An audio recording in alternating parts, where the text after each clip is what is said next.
Today, I will be reading Chapter 7 of If You Can't Manage Them, You Can't Teach Them. Chapter 7, Consequences and Follow-Through.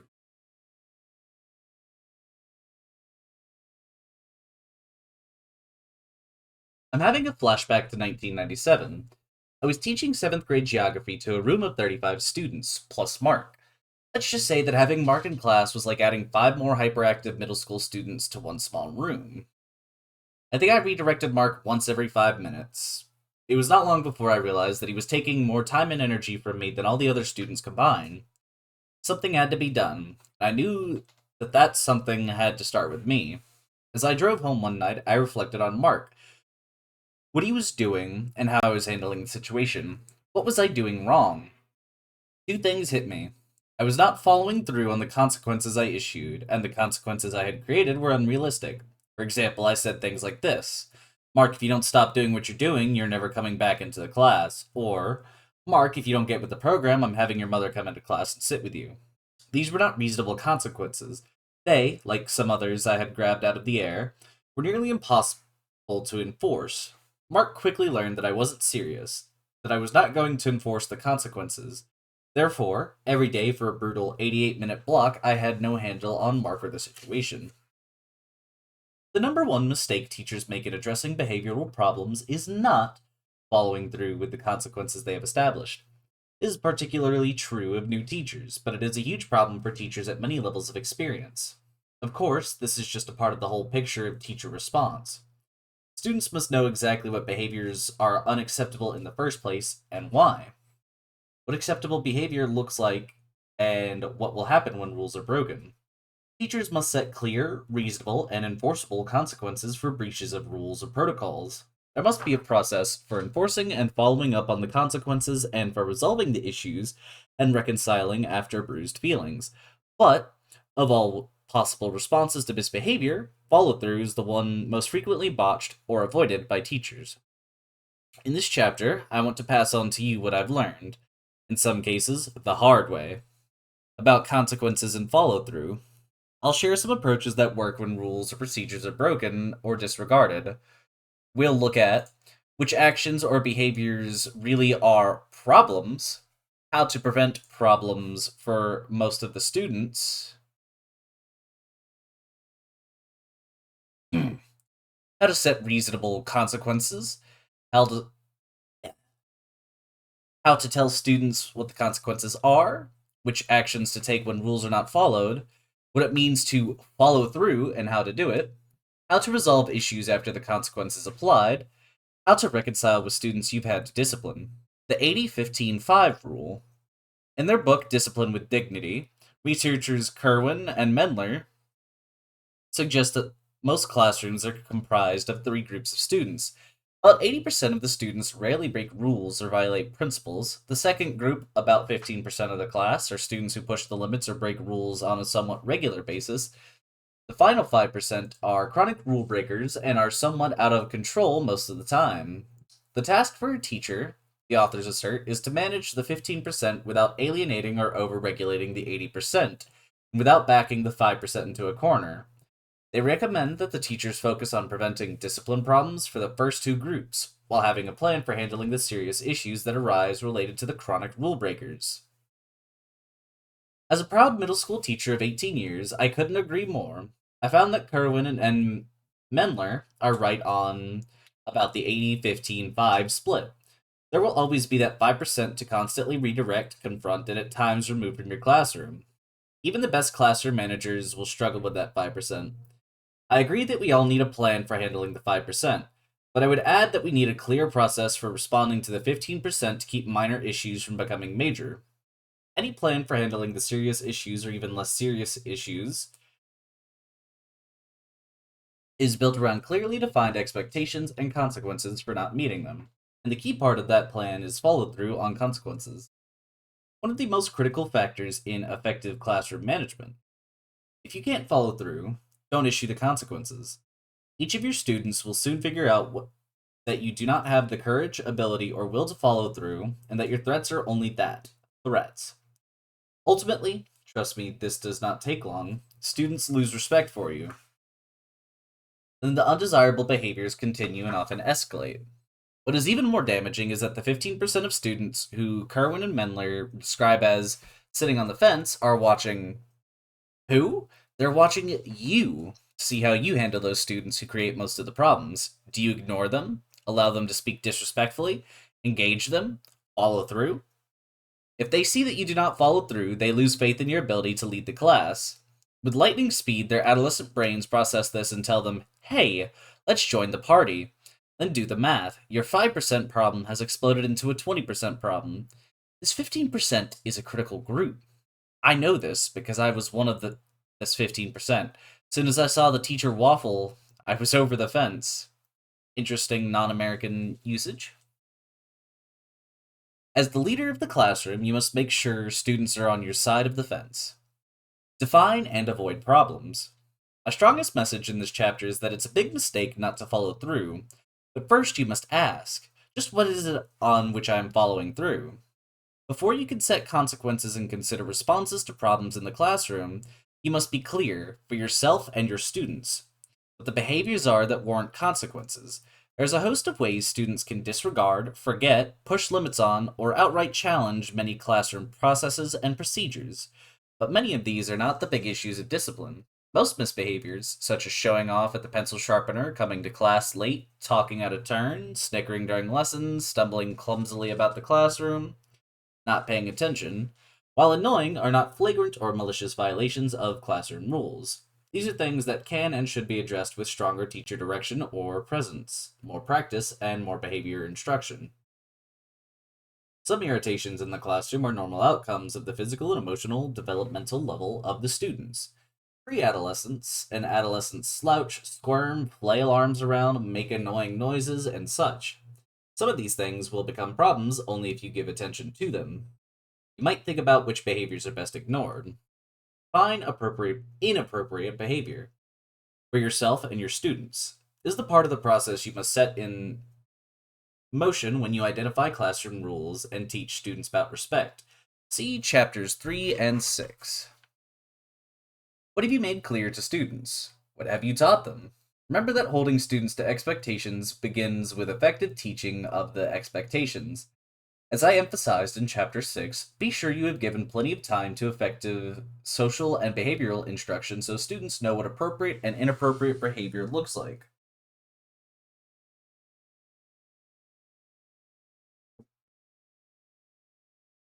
If you remember all the way back to Chapter 1, I gave you a long list of some things teachers do to cause problems in the classroom. That was followed by a long list of ways to prevent problems. You can refer back to those pages for a refresher course of avoiding problems. Here are 4 reminders to help you review the important task of avoiding problems in the first place. 1. Double check the classroom system. Much misbehavior is the fault of the classroom system. Room arrangement, lack of procedures, lack of training in procedures, or lacks organization. Deter a host of behavioral issues with good teaching of rules and procedures, consistent preparation, careful classroom organization, and constant engagement of students in meaningful learning activities. 2. Reinforce behavior that is appropriate. Many teachers forget about this. The misbehavior is such a focus that we often forget to pay attention to what is going right. Notice and affirm the appropriate behavior before students have a chance to do it wrong. 3. Work to preserve dignity. I find that many students who chronically misbehave do so when they feel their personal dignity is assaulted, when they feel hopeless about their academic ability, or when they are socially or emotionally humiliated. All students are more likely to lose motivation to behave well when they perceive they are not valued. An affront to dignity is a recipe for stirring up trouble. Actually, it is a healthy sign for students to fight for their dignity. Help them do this appropriately. Start by awarding them dignity privately and in front of their peers. 4. Throw eyes in the back of your head. In Chapter 1, I listed this as one of the strategies for avoiding problems in the classroom. Back in the 1970s, researcher Jacob Kunin came up with another way to describe this brilliant teacher technique. During his observations of classroom management, he coined the word withedness to describe a feature of teachers who successfully prevented misbehavior. This term is referred to This term referred to constant awareness of what is occurring in the classroom. He found that a teacher with this talent could suppress misbehaviors of students who were starting trouble, identify which problem occurring in the classroom was the most serious, and deal with that first, and refocus an off task student before the behavior got out of hand.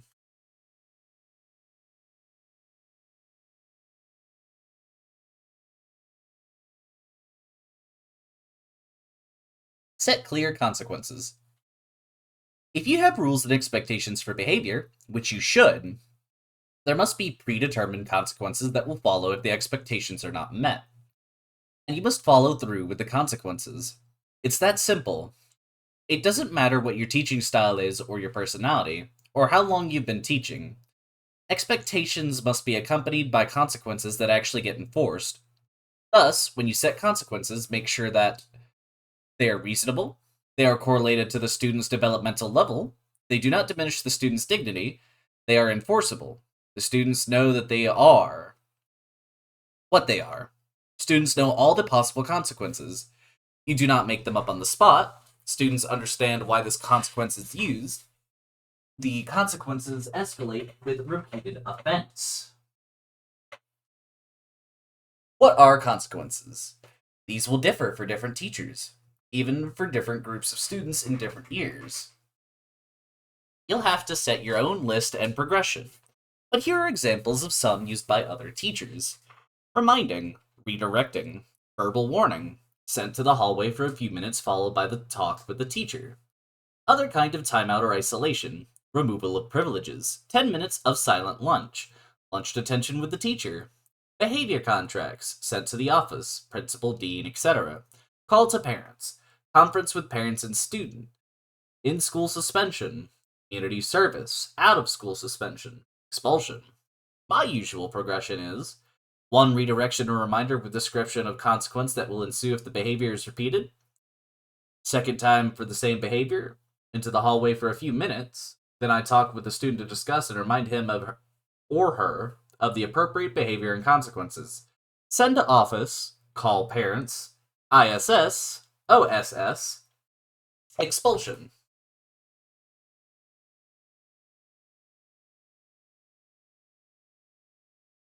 Note, by the way, you might also create a list of consequences for appropriate behavior, too, such as extra free time in class, extended lunch period, lunch or snack coupons, homework pass, extra time with tech such as a computer. Take action. If you don't take action in response to an inappropriate or rule-breaking behavior, your efforts are wasted. On the first offense, 1. Respond quickly. 2. Use a calm, soft voice. 3. Do not speak in anger. 4. Make direct eye contact. 5. Acknowledge appropriate behavior if some is evident. 6. Give your verbal warning or redirection. 7. Remind student of the inappropriateness of the behavior. 8. Remind student of the rule. 9. If your student is to give only one warning, state at this time what the choice is. You may refrain from doing this again, or you will be separated from your friends in the study room. 10. Move near the student to help him or her gain control.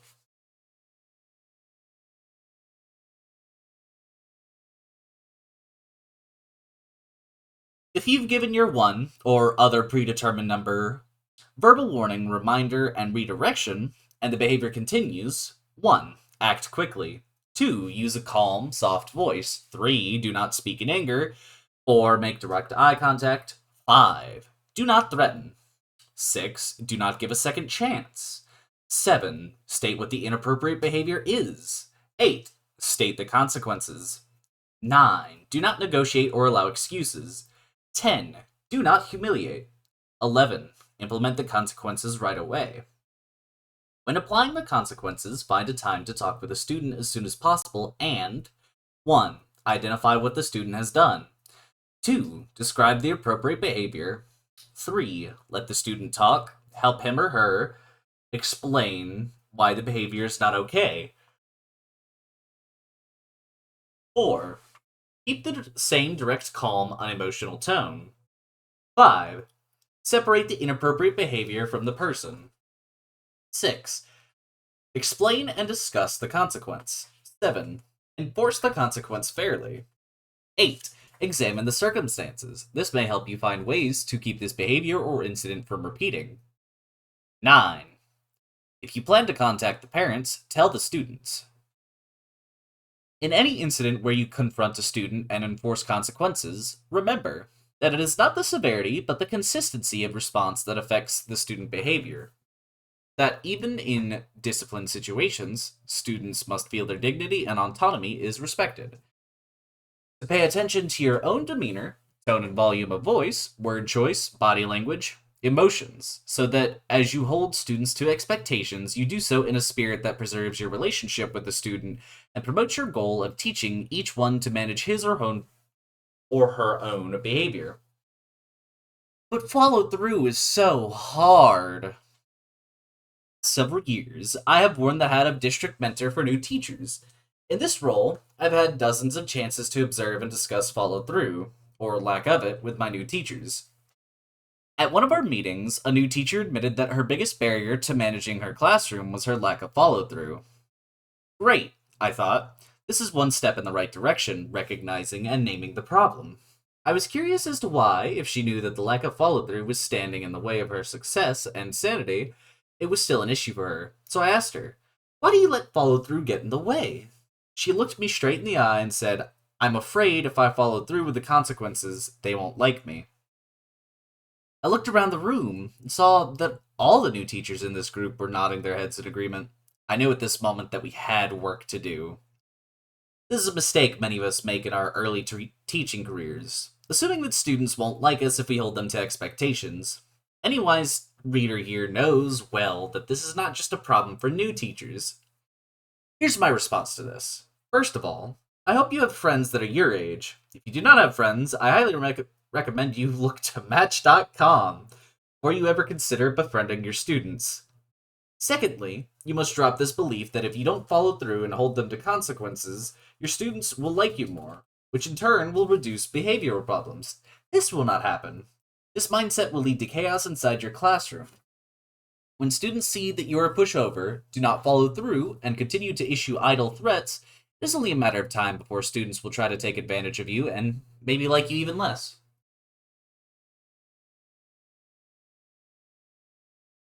You want students to respect you, not like you. Trust me, most students want you to follow through, want you to be the leader of the classroom, and truly want to learn. Once students know that you mean what you say, respect will follow. You'll be surprised at how many students will like you. This never fails. Toward the end of every school year, at least one or two students will ask if they can call me Kim. I always respond, "Only my friends call me Kim, and right now you are my students, not my friends. Maybe someday when you're much older you can call me Kim." I've also been asked several times to befriend my current and former students on Facebook. I never agreed to do this. I strongly recommend that you do not friend your students on any social network. To be their friends and share private information on a social network is taking a huge risk. If you want to create a Facebook page or group for school, academic, or club purposes, knock yourself out. This is appropriate. Wanting to be liked by students is a powerful deterrent to follow through, but it is not the only one. In Chapter 1, I wrote about many personal styles, factors, influences, and experiences that affect the way you respond to students, particularly when misbehavior or conflict is involved. There are other fears and factors that come into play in that moment when you choose to confront or not to confront clear rule violations. Go back to page 152 and review your response to the exercise. Speak and deliver. Consider the factors that you listed. Consider the consequences of not following through that you listed. This may help to increase your understanding of difficulties you have with follow through. Help with follow through. Students must face the consequences for their actions, but those consequences need to be scaffolded so the child has an opportunity to change the behavior and remain in class. I want to assert that if the behavior is extreme, such as fighting, absolute refusal to follow directions, or other severe outbursts, you need to ignore the scaffolding and immediately remove the child from the classroom. However, when behavior is less severe and interrupts learning, apply tactics that will lead to behavior change. Today, as an experienced teacher with a student like Mark, see page 153, my redirection may sound something like this: Mark, I need you to sit down. Thank you. If Mark finds himself in other trouble, my second redirection would sound something like this: Mark, I've already redirected you once today. This will be my last redirection, or you will be in the hall. You will notice that on the second redirection, I'm very specific with what I will do with Mark if this happens again. Now, I must put him in the hall if it happens again. You state possible consequences or choices of behavior and do not follow through when the student chooses to continue the negative behavior, you've got more trouble. Your your non-action sends a message to students that they don't have to worry about consequences. All of the students have just witnessed you, as the classroom leader, not holding Mark accountable. If Mark has chosen to do the right thing, then give him a compliment. Always be explicit as to why he's getting a compliment. For example, if Mark handles a transition without incident, you may say, Mark, that was great. You didn't touch, push, or make faces. You're a rock star. Nice work. Cringe. Because follow through is so important, and because so many teachers struggle with this, I offer 5 strategies to consider when you have a student like Mark. 1. Take time to reflect. Many times, when a classroom feels chronically disrupted, the teacher thinks it is due to all the kids who are acting out. When I work with teachers who are struggling with a particular class, I always ask them to reflect and name the 3 to 5 students they think are causing the most trouble. To help get at the ringleaders of the class, a question I pose is, if you could get rid of 3 to 5 students, who would they be? Teachers can immediately answer, and usually we quickly find and name the true instigators of most of the trouble within their classrooms.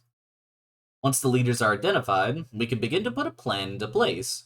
It is important to recognize that more than likely it is a few 5% of the students who are wreaking havoc. So take the time to reflect, narrow it down to who is starting and encouraging the chaos, then focus your attention, your quick confrontation, and your consequences on those individuals. 2. Plan ahead. If you have a classroom with several students who are disruptive, have your plan for response worked out before class starts. For example, if you have a quiet room or an in-school suspension room, notify those teachers or staff members in charge of that room that you may be sending a few students their direction that day or week. Many times in my career, I have used my prep period to speak to individual students about what I expect of them and what the consequences will be if their misbehavior continues. During our next class, as I greet the students at the door, I make sure that I remind those individual students of our earlier conversation. 3. Find time to talk to the troublesome student. If you've not had time to talk to the identified students during a prep period or after school, try to catch each one before class starts. Explain that you'll only redirect them once, and then they will be sent to the office, or whatever your next step is. Trust me, that child you spoke to will test you immediately. Remember, you haven't followed through before, so in the student's mind, today will not be any different. Surprise the student. For the love of Pete, do what you say you are going to do. Send him or her to the office, hall, wherever.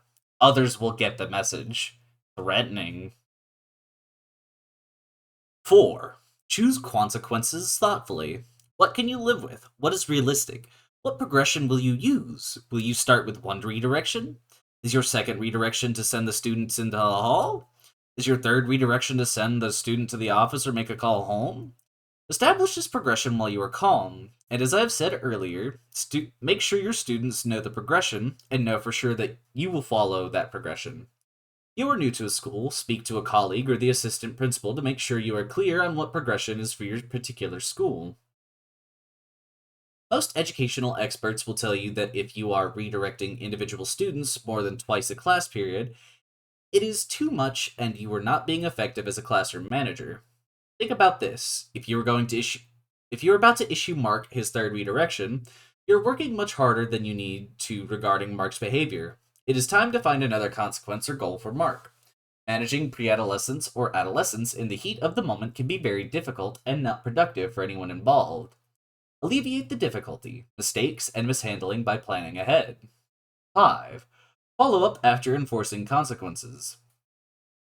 When you do end up sending the student to the office or other in school accommodation, make contact with that student before the next class. The student has experienced a difficult encounter. Now, she or he is not sure if you will hold a grudge, still be mad, or want to dish out some punishment the next day. To the adolescent brain, it now could be me, student, versus you, teacher. It is well worth your time and energy, and so important to the child, to find that student during your prep period and have a conversation about what happened the class or day before. Allow enough time to pass for you and the student to calm down. Also, be sure you know how you want to approach the student and what you want out of the conversation. If you truly value relationships, then this is one of the moments where you need to act on building that relationship. If you feel the conversation with this student would be too difficult, ask your administrator to mediate your discussion. Resolve and reconcile.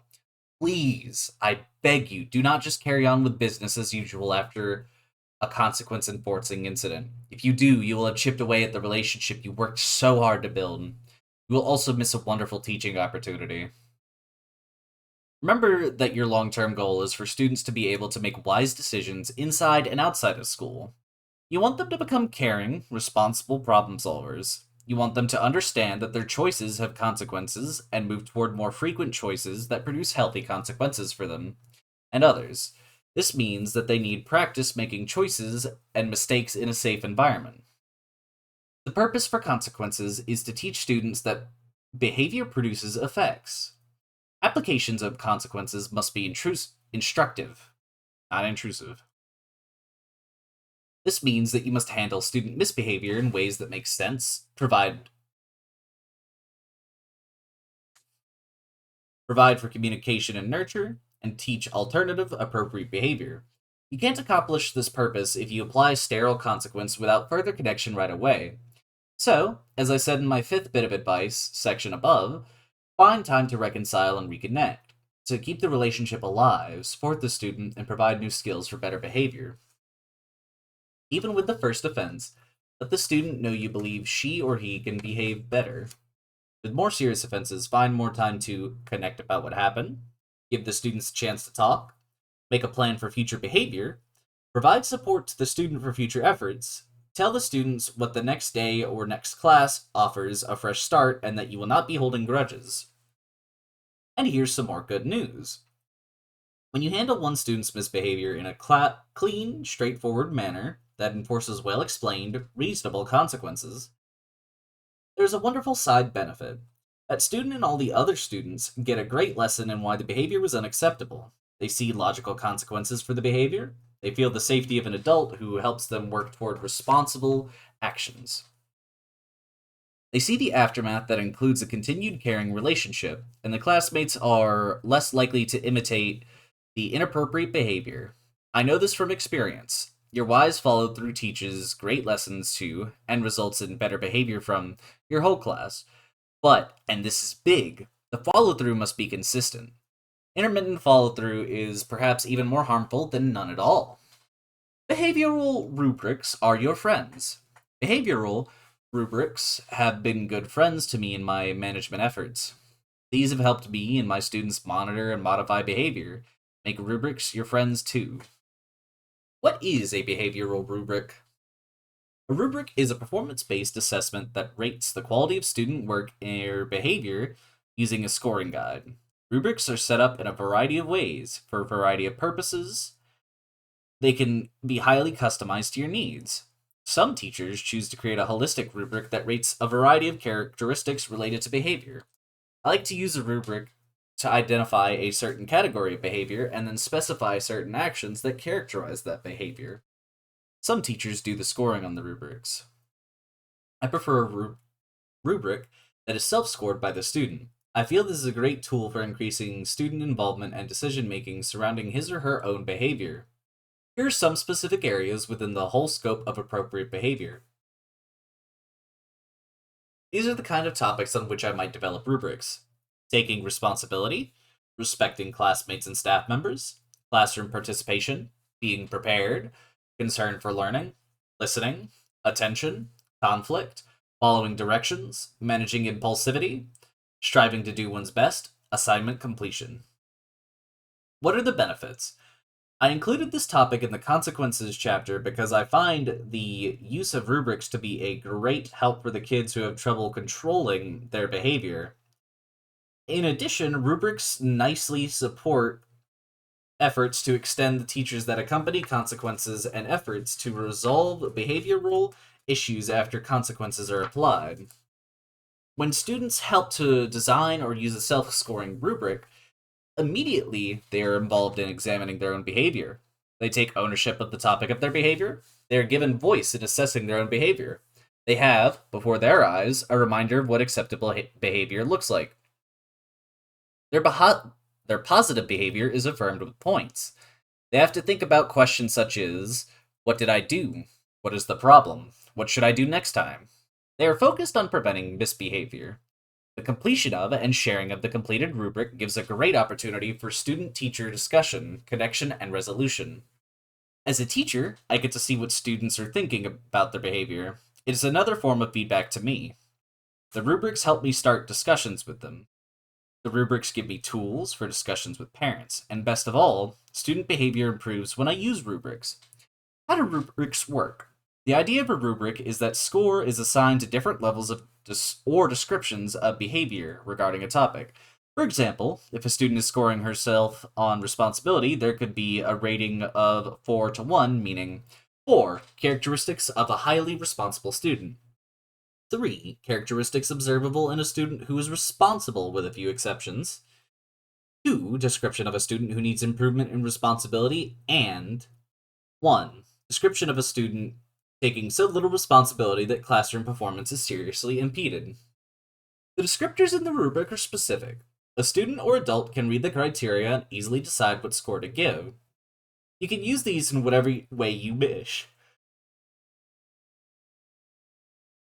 With a few students or many students. You can discuss the finished rubrics individually with students. You can ask students to add written comments.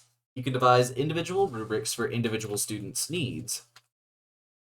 When I design a behavior rubric, I first think about what motivates my students. In particular, that 15% of students who frequently misbehave, or the 15% plus the 5% of the chronic rule breakers. I ask myself if this group is more motivated by academic or social rewards. If they are more academically motivated, then I design a rubric which they can earn points to enter into their grading program. This increases responsibility for their behavior and gives them a topic to discuss with their parents who see the additional points. Basically, these are easy points for doing whatever they are supposed to do. However, if students are more socially motivated, or if most members of the class need work in a particular area, I might create a rubric that involves the entire class. I might create a rubric that seeks to reduce the blurting, talking out of turn, or wandering from the study group during work time.